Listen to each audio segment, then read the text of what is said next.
November 18, 1943. The air hung thick with humidity over the jungle ridgeline of Bougainville Island, Solomon Islands.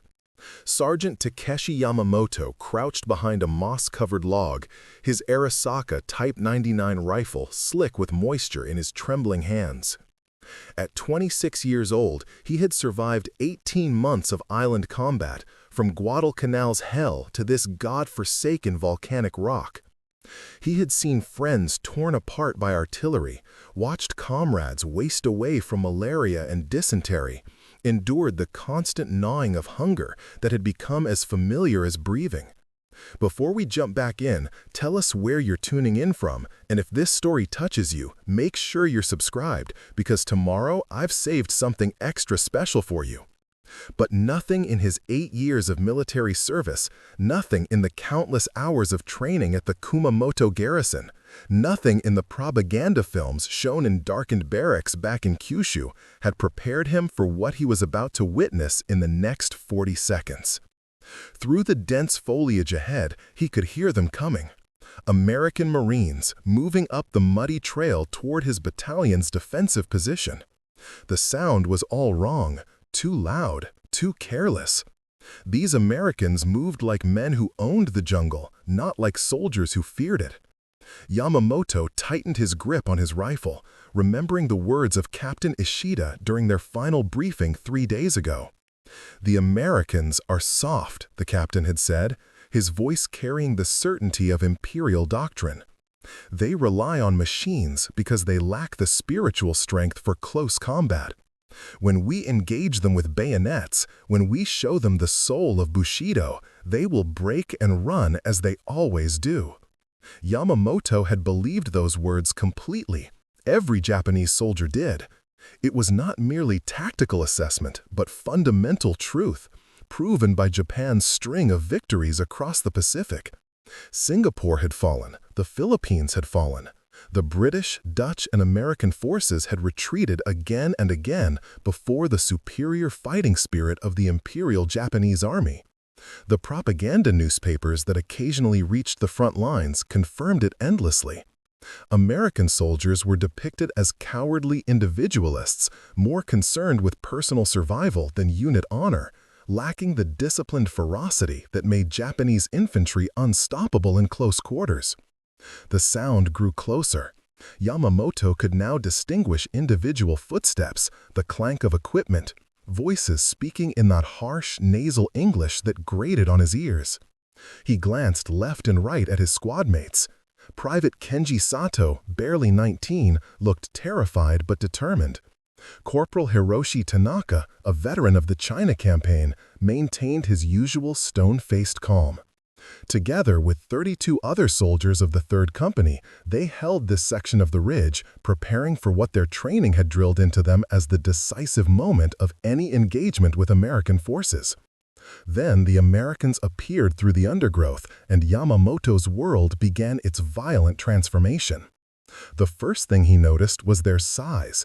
These were not the malnourished, spiritually weak soldiers of Japanese propaganda. They were enormous, most standing a full head taller than the average Japanese infantryman, their uniforms stretched tight across shoulders that seemed impossibly broad. They moved with a fluid confidence that spoke not of carelessness, but of men who had never known prolonged hunger, whose bodies had been built on a lifetime of adequate protein and nutrition that Japanese soldiers could scarcely imagine. But it was what they carried that turned Yamamoto's blood cold. Nearly every American in the forward element held a weapon he had seen only in grainy intelligence photographs during officers' briefings, photographs that had been dismissed as likely exaggerations or propaganda. The Thompson submachine gun. Compact, brutal, unmistakable with its drum or stick magazine, designed for one purpose only: overwhelming firepower at close range. The weapon Americans called the Tommy gun, the trench sweeper, the Chicago typewriter. Captain Ishida had assured them these weapons were rare, that few American units possessed them, that their legendary rate of fire was offset by poor accuracy and a tendency to jam in jungle conditions. Looking at the Marines now, Yamamoto counted at least 8 Thompson guns among the 20 visible Americans.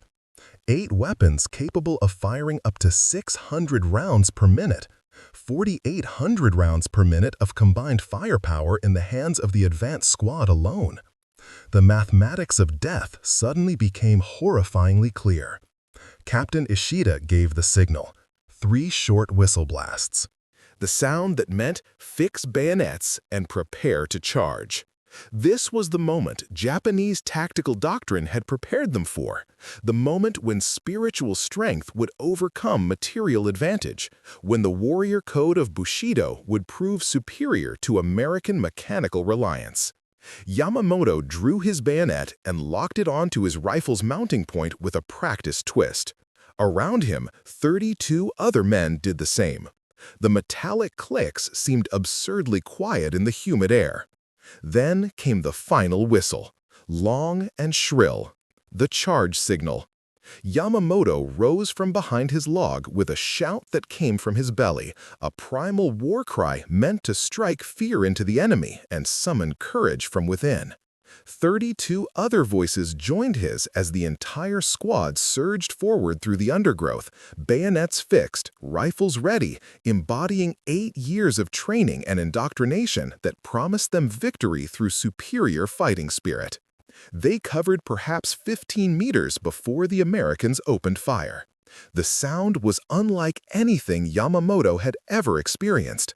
Not the sharp crack of rifle fire he knew intimately, not even the stutter of the Type 96 light machine gun his unit carried. This was thunder given physical form, a continuous roaring that seemed to tear the air itself apart. The Thompson guns opened up simultaneously, their heavy .45 caliber rounds cutting through jungle foliage like invisible scythes. Private Sacho, running 3 meters to Yamamoto's left, simply disintegrated from the chest up. There was no other word for it. One moment he was a young man charging forward with a war cry on his lips. The next moment, his torso exploded in a red mist as multiple rounds struck him simultaneously. His legs took 2 more steps before collapsing, a grotesque autonomic response that would haunt Yamamoto's nightmares for years to come. Corporal Tanaka made it 2 steps further before a burst caught him across the abdomen. The veteran warrior, survivor of a dozen engagements in China, folded in half as if bowing deeply, then toppled forward into the mud. The charge had lasted perhaps 4 seconds. In that time, 21 of the 33 Japanese soldiers fell. Not wounded, not injured, dead or dying. The .45 caliber rounds fired from the Thompson submachine guns at close range did not merely wound. They destroyed. Each slug weighed twice as much as a rifle bullet, traveling at subsonic speeds that created massive wound channels, breaking bones, pulverizing organs, transferring enormous kinetic energy into soft human tissue. Yamamoto dove behind a fallen tree trunk, his war cry dying in his throat, replaced by a whimpering sound he had never imagined could come from his own mouth. His mind struggled to process what his eyes had just witnessed. The charge, the fundamental tactic that had worked in China, in Malaya, in the Philippines, had been obliterated in less time than it took to draw 3 breaths. The Americans advanced without hesitation.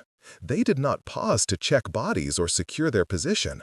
They simply walked forward through the carnage, their Thompson guns tracking for movement, fingers resting on triggers, ready to deliver another devastating burst at the slightest provocation. Yamamoto pressed himself into the mud behind his log, making himself as small as possible, abandoning his rifle because any movement might draw their attention. Through a gap in the rotting wood, he watched them pass. Up close, the Thompson gun revealed itself as a masterpiece of brutal efficiency. Heavy, solidly constructed, each weapon capable of emptying a 30-round magazine in under 3 seconds. The Americans carried multiple magazines in pouches across their chests, ammunition in quantities that seemed wasteful, excessive, impossible. One Marine near Yamamoto's position casually dropped an empty magazine, let it fall into the mud without a second glance, and slapped in a fresh one while barely breaking stride. In the Japanese army, every single cartridge was accounted for. Soldiers who wasted ammunition faced severe punishment. They were taught to make every shot count, to value precision over volume of fire. Yet here were Americans treating ammunition like it was infinite, disposable, beneath concern. The casual abundance spoke to an industrial capacity that Japanese propaganda had insisted did not exist, could not exist in a nation of soft, individualistic people who lacked the collective discipline for total war. Preparing and narrating this story took us a lot of time, so if you are enjoying it, subscribe to our channel. It means a lot to us. Now back to the story. But Yamamoto had just watched that supposed industrial fantasy tear apart 21 men in 4 seconds. The Americans passed his position without spotting him. Their voices carried back through the jungle, speaking in conversational tones, occasionally laughing. Laughing. Minutes after killing more than 20 men, they were laughing like factory workers on a break, like the killing had been nothing more than routine work, another task completed with American efficiency. Yamamoto lay in the mud for 2 hours after they passed, unable to move, his body locked in survival paralysis. Around him, the jungle slowly reclaimed its sounds. Birds began calling again. Insects resumed their droning. The natural world cared nothing for the revolution that had just occurred in one Japanese soldier's understanding of the war. When he finally moved, crawling backward through the undergrowth with agonizing slowness, he encountered 3 other survivors from his unit. None of them spoke. What words existed for what they had just experienced? How could they explain to their officers that everything they had been taught about American weakness was a lie? That the spiritual strength they had been promised would overcome material disadvantage was a fantasy that dissolved under the hammering reality of .45 caliber submachine gun fire. They made their way back to the battalion command post as darkness fell. Captain Ishida was still alive, organizing a defensive perimeter with the remnants of other companies that had attempted similar charges throughout the day. When Yamamoto reported what had happened, the captain's face remained impassive, but something in his eyes suggested he too had encountered a reality that did not match the doctrine. The captain did not call Yamamoto a coward. He did not accuse him of exaggerating or spreading defeatist propaganda. Instead, he simply said, "Write down everything you observed, every detail about their weapons, their tactics, their numbers. Intelligence must know." Then he turned away to organize the night's defenses, his shoulders carrying a weight that had not been there that morning. That night, huddled in a shallow fighting hole with rain pouring down, Yamamoto began writing his report by the dim light of a carefully shielded candle. His hands shook as he formed the characters, not from the cold or the rain, but from the fundamental restructuring occurring in his mind. He had been raised in the imperial system, educated in schools that taught Japanese superiority as scientific fact, trained in an army that treated Bushido as the ultimate tactical advantage. His entire identity was built on the assumption that spiritual strength could overcome material disadvantage. The Thompson submachine gun had demolished that assumption in 4 seconds of sustained fire. He wrote about the weapons in detail, the way they sounded like continuous thunder rather than discrete shots, the casual abundance of ammunition, the devastating effect of the heavy .45 caliber rounds on human bodies, the Americans' utter confidence as they advanced through the killing ground they had created. He wrote until the candle guttered out, then sat in darkness listening to the rain and the occasional scream from wounded men in the jungle who would not survive until dawn. Other survivors were having similar experiences throughout the defensive perimeter. Corporal Hideaki Fujimoto, who had survived a Thompson gun engagement 3 days earlier near the Piva River, found himself unable to sleep, his mind replaying the moment when his entire squad had been cut down while attempting to overrun an American machine gun position. They had expected the Americans to break and run when faced with a determined bayonet charge. Instead, 2 Marines with Thompson guns had calmly stepped out from behind cover and erased Fujimoto's squad in a storm of .45 caliber fire that seemed to last forever but had actually taken less than 6 seconds. Private First Class Akira Yoshida, a signals operator who had witnessed the carnage from an observation post, wrote in his diary that night, "The Americans do not fight with honor or spiritual strength.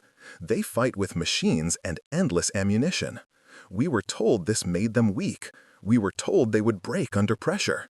We were told our superior discipline and fighting spirit would overcome their mechanical advantage. These were lies." Comfortable lies told by officers who had never faced a Thompson gun.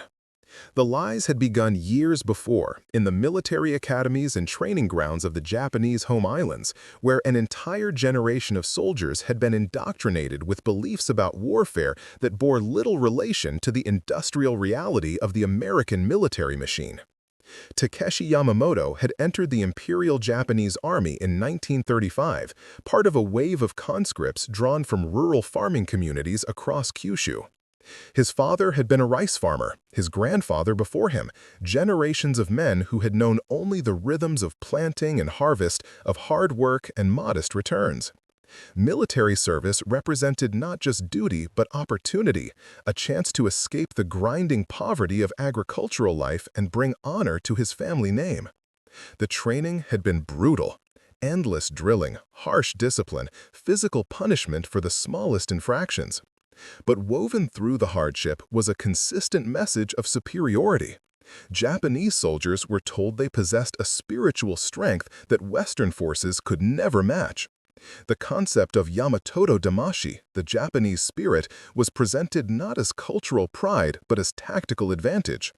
They were taught that 1 Japanese soldier equaled 10 Chinese, 5 British, 3 Americans. These ratios were presented as fact, supported by Japan's early victories in Manchuria and China. The weapons training reflected this philosophy. The Arisaka rifle was presented as the finest infantry weapon in the world, superior in accuracy and reliability to anything the Americans carried. The fact that it held only 5 rounds compared to the American M1 Garand's 8 was framed as an advantage, encouraging careful aimed fire rather than wasteful spraying. The emphasis was always on precision, discipline, and making every shot count, because resources were limited and spiritual strength could compensate for material disadvantage. No one mentioned that this philosophy arose from necessity rather than choice, that Japan's industrial capacity could not match American or British production, that the emphasis on spiritual strength was partly a psychological compensation for material weakness. Yamamoto had believed it all completely. Why wouldn't he? The evidence seemed to support it. Japan had conquered Manchuria, overwhelmed China's much larger armies, humiliated Western powers throughout Asia. When war came with America in December 1941, the initial victories seemed to confirm everything. Pearl Harbor, the Philippines, Singapore, the Dutch East Indies. One triumph after another. The Americans and British retreated everywhere. Surely this proved Japanese superiority. The propaganda films shown to troops reinforced these beliefs. American soldiers were depicted as undisciplined, poorly trained, more interested in creature comforts than fighting. One film Yamamoto remembered showed captured American equipment mocking the soldiers for carrying ridiculous luxuries into battle like candy bars, cigarettes, and writing paper. The narrator's voice dripped with contempt as he described how American soldiers could not survive without such frivolous comforts, unlike the hardened Japanese warrior who needed only his rifle, his emperor, and his indomitable spirit. Even the intelligence reports they received portrayed American weapons as inferior. The Thompson submachine gun was mentioned, but always with dismissive qualifications. Too heavy for practical use, prone to jamming, inaccurate beyond 20 meters. Ammunition consumption made it impractical for sustained operations. Few units actually carried them. These assessments came from officers who had never faced the weapon in combat, theoretical evaluations that bore no relation to the devastating reality, the reality that Yamamoto had just experienced. As dawn broke over Bougainville on November 19th, revealing the full extent of the previous day's casualties, the survivors began the grim process of collecting their dead. What they found confirmed what many had begun to suspect. The wounds inflicted by the .45 caliber Thompson rounds were catastrophic. Bodies that had been struck multiple times were barely recognizable. The heavy slugs had not simply penetrated but had destroyed, creating fist-sized exit wounds, shattering bones into fragments, pulverizing internal organs. Medical officer Lieutenant Sabaru Nakamura moved among the casualties with growing horror. He had treated battlefield wounds for 3 years, had seen what artillery, machine gun fire, and rifle bullets did to human bodies. But the damage from the Thompson guns was different in both degree and kind. In his medical journal, recovered decades later, he wrote, "These weapons do not simply kill, they obliterate. A soldier struck by 3 or 4 .45 caliber rounds simultaneously does not die. He ceases to exist as a recognizable human form. Our training prepared us to treat wounded soldiers. Nothing prepared us for this." The psychological impact rippled through the surviving troops like a contagion. Soldiers who had charged fearlessly into Chinese machine gun fire now hesitated at the thought of facing American submachine guns. The quiet conversations in fighting holes that night carried a new tone, not of defeatism exactly, but of realistic assessment that contradicted 8 years of indoctrination. Corporal Masao Endo, a squad leader who had survived 3 charges against American positions armed with Thompson guns, gathered his remaining men that evening and spoke with unusual frankness. "We were told the Americans lack fighting spirit," he said quietly, his voice barely carrying over the jungle sounds. "We were told they would break when we charged with fixed bayonets. We were told their weapons were inferior and unreliable. Every single thing we were told was a lie." Private Ichiro Watanabe sat motionless in his foxhole, staring at the crude sketch he had drawn in the dirt with a stick. He was trying to calculate the mathematics of what he had witnessed 2 days earlier, trying to make the numbers reconcile with what he had been taught about infantry combat. His education before conscription had been limited, just 6 years of village schooling, but he could count well enough to understand the impossible equation before him. 33 Japanese soldiers armed with bolt-action rifles had charged an American position. Each rifle held 5 rounds. Total available firepower, 165 bullets, assuming every man fired every round, which required working the bolt action 5 times per rifle, roughly 2 seconds per cycle. 10 seconds of potential firing time spread across 33 individual weapons, each requiring manual operation between shots. Against them, 8 Thompson submachine guns, each capable of 600 rounds per minute with 30-round magazines. That meant 4,800 potential rounds per minute, 80 rounds per second, all fully automatic, no manual cycling required. In the 4 seconds the charge had lasted, those 8 weapons could have fired over 300 rounds. More bullets than his entire squad could have fired if they had lived long enough to empty their rifles twice. The mathematics were not merely unfavorable. They represented a fundamental mismatch between 19th century infantry tactics and 20th century industrial warfare. Watanabe scratched out his calculations and buried his face in his hands. He had been taught that Japanese soldiers compensated for inferior numbers through superior spirit. No one had explained how spirit could overcome a 60-to-1 disadvantage in rate of fire. The realization spreading through the Japanese defensive positions on Bougainville went beyond simple tactical adjustment. It represented a collapse of the entire conceptual framework that had sustained Japanese military operations since the Meiji Restoration.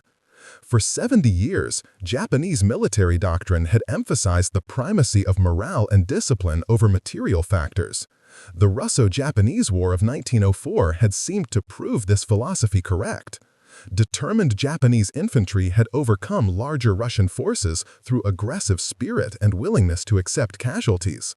But the Americans were not Russians. They did not rely on massed conscript armies with limited firepower.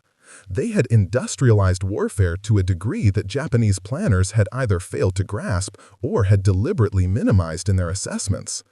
Every encounter with Thompson-equipped Marines reinforced this terrible truth. Sergeant Yamamoto received orders 3 days after his first encounter to lead a night infiltration patrol toward American lines.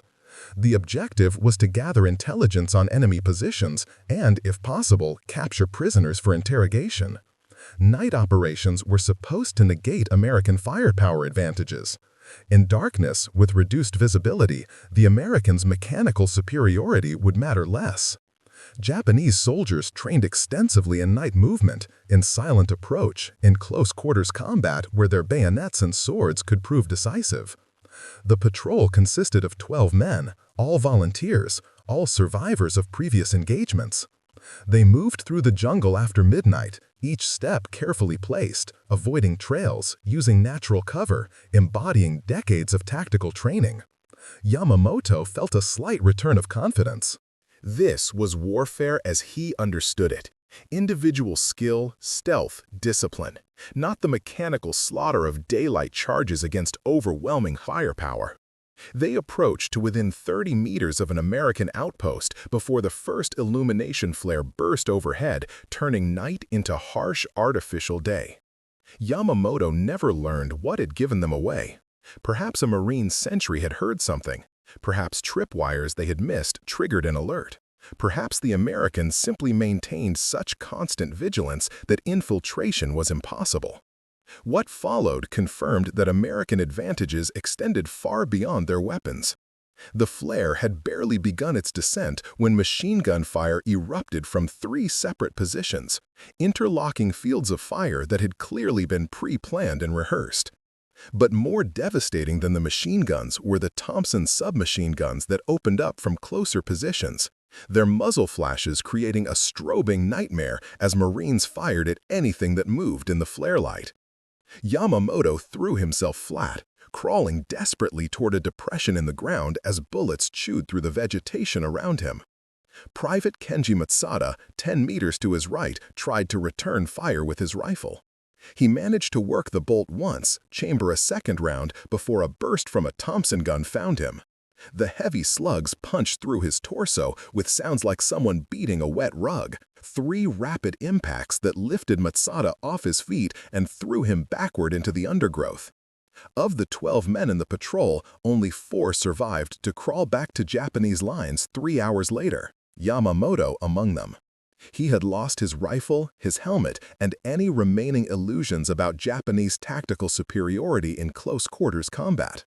The Americans had not merely defeated the night infiltration, they had anticipated it, prepared for it, and executed a response so overwhelming that Japanese skill and training had proven meaningless. In his report to Captain Ishida, Yamamoto described the American defensive preparations in detail. The pre-positioned machine guns with overlapping fire lanes, the immediate illumination that stripped away darkness as a protective factor, the way multiple weapon systems coordinated their fire without apparent communication, suggesting rehearsed responses to various contingencies. And always the Thompson guns, ready for close-range work, held by men who showed no hesitation about expending enormous quantities of ammunition to eliminate even suspected threats. Captain Ishida listened without interruption, his face revealing nothing. When Yamamoto finished, the captain was silent for a long moment before speaking. "What you describe is not courage or cowardice on either side," he finally said. "It is the difference between an army that must conserve every bullet and an army that treats ammunition like water. We cannot match their material advantage. Therefore, we must find ways to neutralize it, or we will simply be ground down through attrition." But finding ways to neutralize American firepower advantages proved impossible with the resources available to Japanese forces on Bougainville. Artillery support was minimal and irregular. Air support was non-existent, the Imperial Navy having lost control of the skies months earlier. Supply lines from Rabaul grew more tenuous by the week. Meanwhile, American forces received regular reinforcements, constant resupply, and medical evacuation for their wounded that seemed almost miraculous to Japanese soldiers who watched their own injured comrades die from treatable wounds due to lack of medicine and surgical capacity. The medical situation provided another daily lesson in the disparity between the two forces. Japanese field hospitals were primitive by necessity, often just cleared areas under jungle canopy with minimal equipment and dwindling supplies of medicine. Morphine was virtually non-existent. Anesthesia for surgery was a luxury rarely available. Wounded soldiers suffered and died from infections that could have been easily treated with the sulfa drugs and penicillin that American medical units possessed in abundance. Lieutenant Nakamura, the medical officer, found himself improvising treatments with materials that would have been considered barbaric by modern medical standards. He boiled instruments over open fires for sterilization, used sake as a disinfectant when nothing else was available, and performed amputations with a folding saw from an engineer's kit because proper surgical equipment had never arrived. His medical diary from this period makes for grim reading. "Today, I amputated Private Ito's leg with a handsaw and no anesthesia except a leather strap to bite on," he wrote on November 24th.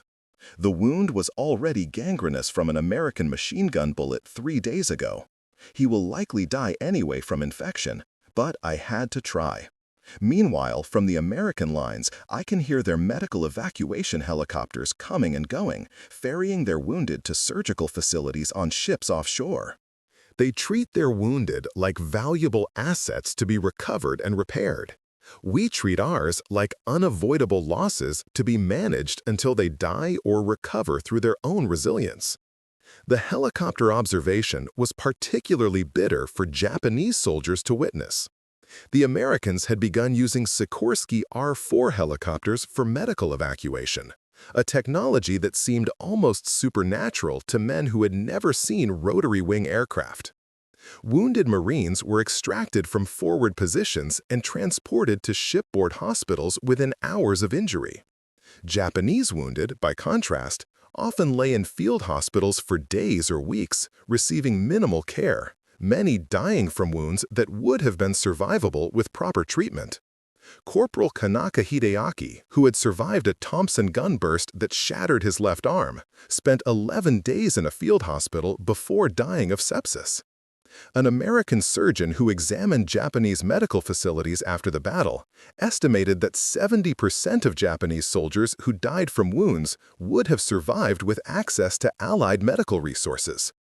The disparity in medical care reinforced the larger lesson about industrial capacity and organizational superiority that Japanese soldiers were learning through countless painful examples. Food provided another constant reminder of American abundance versus Japanese scarcity.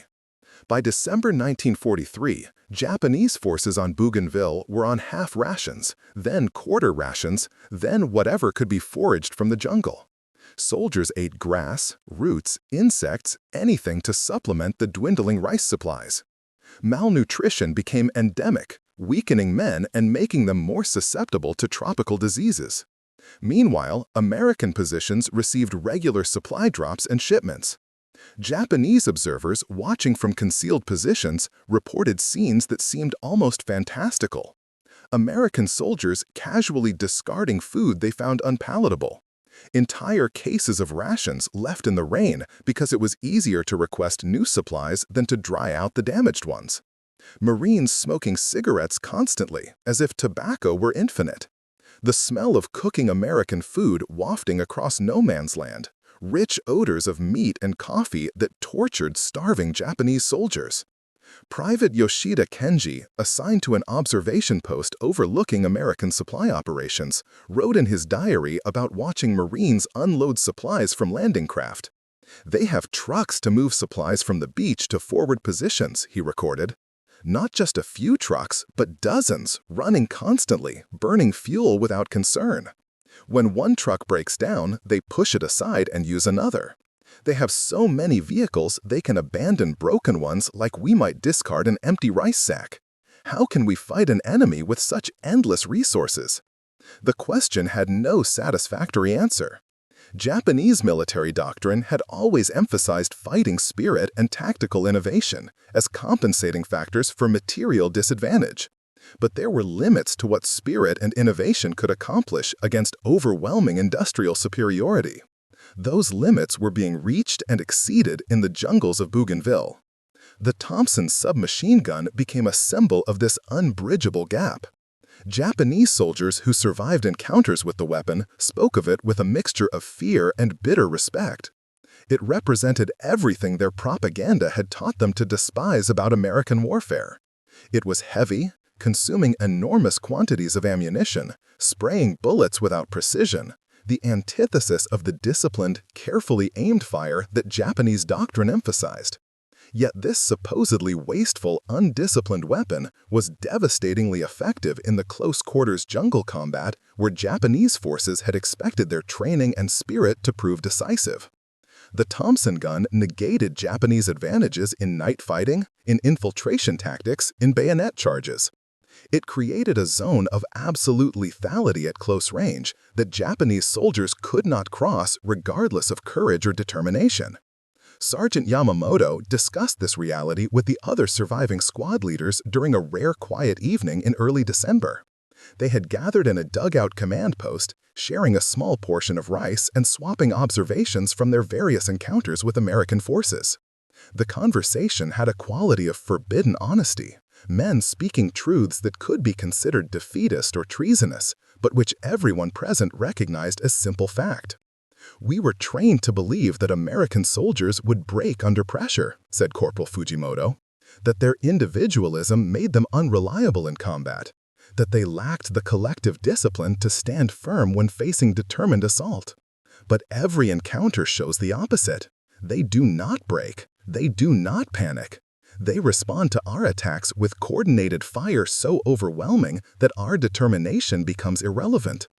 It is their confidence that disturbs me most," added Sergeant Endo. "They move like men who know they cannot be defeated.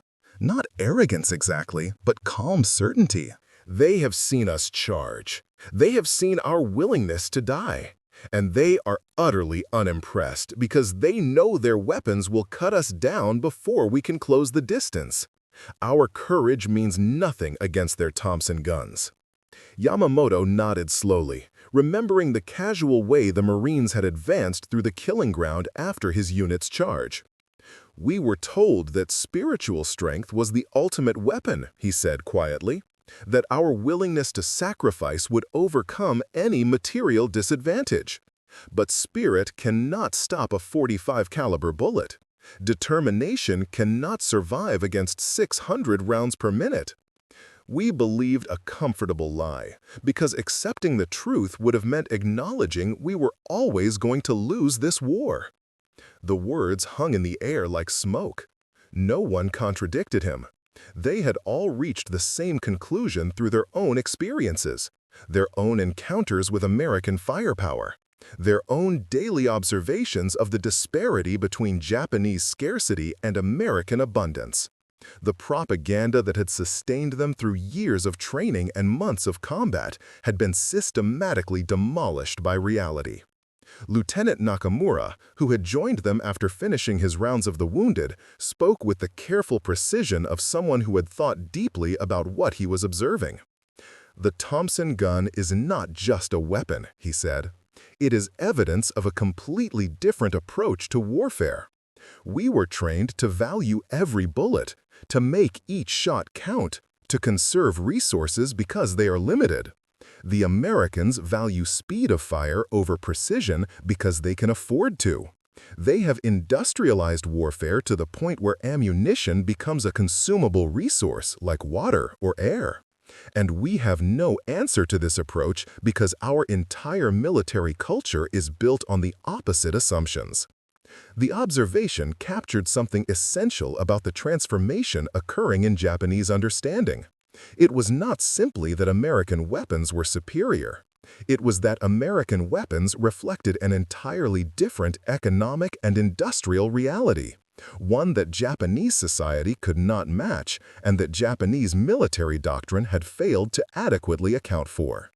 The Thompson submachine gun, with its voracious appetite for ammunition and its emphasis on overwhelming firepower over precision, embodied an approach to warfare that only a society with virtually unlimited industrial capacity could sustain.